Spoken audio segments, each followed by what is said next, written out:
She is awesome. Where y'all coming from? Going to lunch. I love her personality. How are you? Miss Phillips is intentional about working with every student in the building. She takes so much pleasure in making sure that our school is beautiful. She maintains our garden and our beautiful courtyard. So I met. Miss Phillips always lends a helping hand. She's always willing to come into the classroom, get the students, take them outside to our garden area, and she plants vegetables and fruits for the kids that they actually get to pick themselves and eat.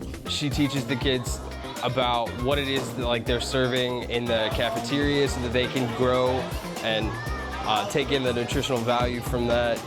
She goes out of her way to share any knowledge that she has. River Oaks became my home because I was a sub for like 3 years, and then when I came here, everybody accepted me as like a family, and even the kids, and that means a lot to me. The kids and the people that I've gained here, because this is my family. This is not just my job. So I do love coming here every day. She really makes a huge difference here. In the kids' lives, in the staff's life, she is a shining ray of sunshine here at River Oaks. She really is. We love you, Miss Phillips.